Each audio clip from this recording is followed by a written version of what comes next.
Alright, we have 3 Pokemon to choose from here, and this is where a new feature for this LP is going to come into play. Our first choice here is Bulbasaur. Now, Bulbasaur is a grass poison type. It's the only one of these 3 that starts off having 2 types.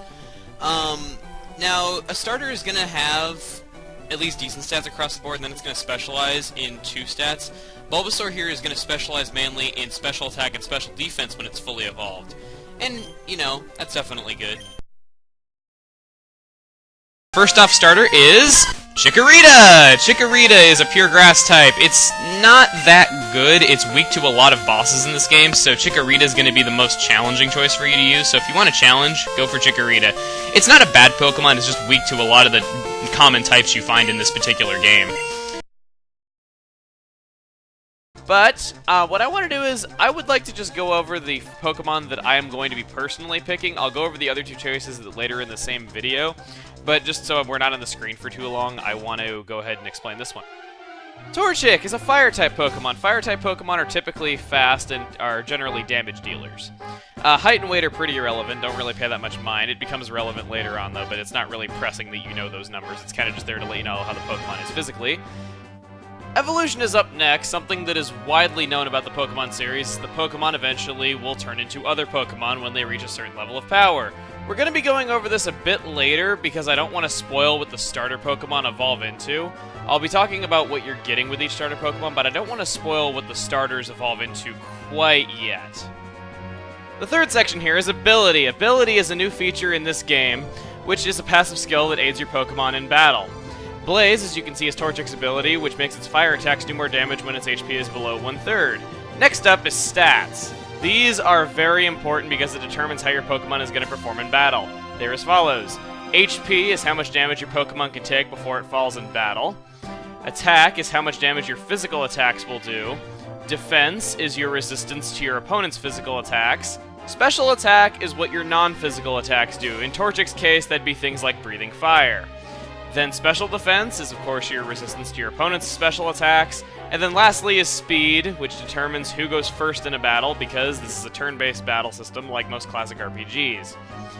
Torchic Stats, as you can see, it's kind of a jack of all trades. It doesn't really have anything that's particularly low, and its attack and special attack are both pretty good, so pretty much any move that you teach this Pokemon is going to do a lot of damage. So that does it for stats. As for the other info, catch rate is irrelevant right now because Torchic is not a Pokemon that is caught. We are obtaining it here. Gender, self-explanatory, just tells you how often it's a boy and how often it's a girl. And then lastly is version, which explains what version you need to be playing to get Pokemon. Some Pokemon are only in specific versions of the game, however Torchic is in all 3, so nothing to worry about there. But without further ado, let's go ahead and choose our Pokemon. Here we go! First battle of the game.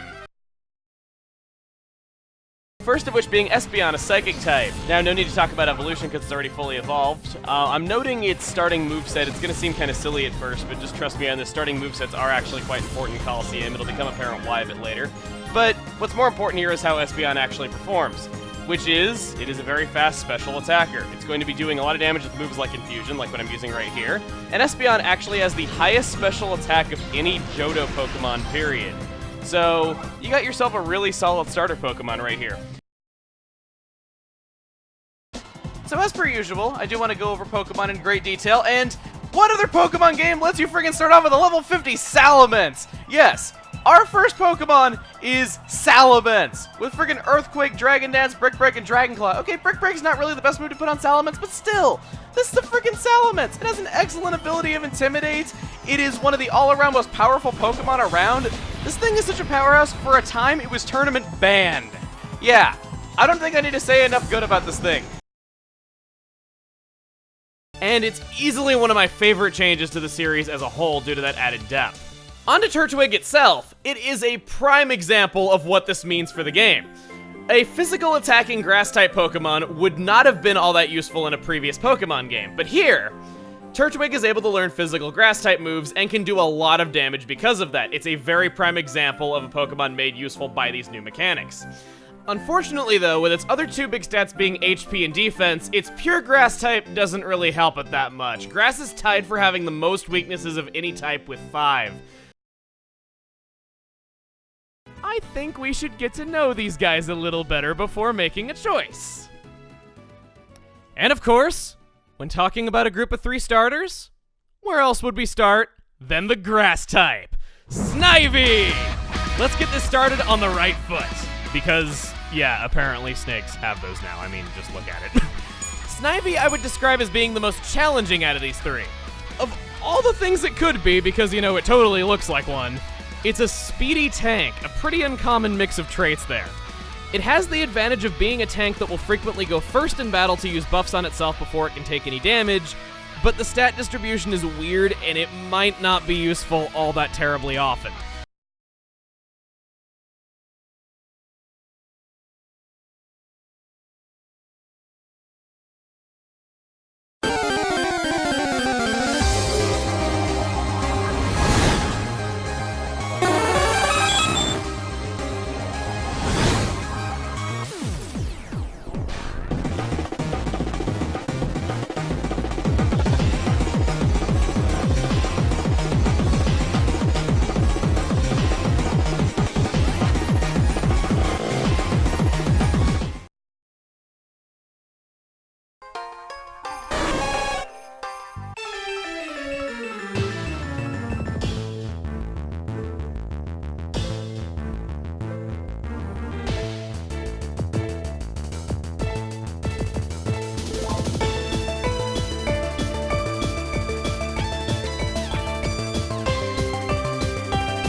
But here we go. Ein's last Pokemon is a Shadow Pokemon. As you would guess, we got Raikou. Raikou is a fast special attacker. It's pretty much as simple as that. He plays very similarly to Jolteon. He's not quite as fast as Jolteon, but he packs more of a punch. He comes knowing Shadow Rush, Leer, Quick Attack, and Thunder. Shadow Rush will become Rain Dance when purified. Its main strategy is that it's going to try to benefit from the rain that Ein is putting out onto the battlefield, and then follow up by using Thunder because it has 100% accuracy in rain. And when you get one for yourself, you can do just the same on your team. Because of this, it is an extreme powerhouse character, and is probably the most usable of the 3 legendary beasts that you can obtain in Colosseum. Getting into Lugia as a Pokemon, Greevil said that it is not able to be purified. I'm not sure if I believe that or not, but that is how things stand right now. Although it may look different, it is just as strong as any other Lugia. Its stats are greatly geared toward defense, but are excellent across the board. Despite its typing, Lugia is very resilient and is the true definition of a tank legendary Pokemon. And believe it or not, its ability of Pressure is an excellent ability for it. Normally, Pressure is a bit of a throwaway ability. When you are resilient, able to take a lot of damage, Pressure is great because you're wearing down your opponent's PP much quicker as you are walling them, so excellent ability there. Of course, it has the nice immunity to Earthquake, I shouldn't have to say that. Now, all that being said, this is incredibly challenging for you to catch. Do I recommend you use your Master Ball here? No. Giratina, with its unique Ghost Dragon type that is cool to even say, is a downright aggressive Pokemon. Its origin form, what it is currently before us in, has 120 in both attacking stats, plus gets a 10% boost to Ghost and Dragon type damage. The ability Levitate and the natural immunities to fighting and normal also make it viable as a switch in many situations. All around, it's just cool, cool, cool. And I'm trying to make it even cooler by phrasing it with my Ice Beam because that'd make it a lot easier to catch.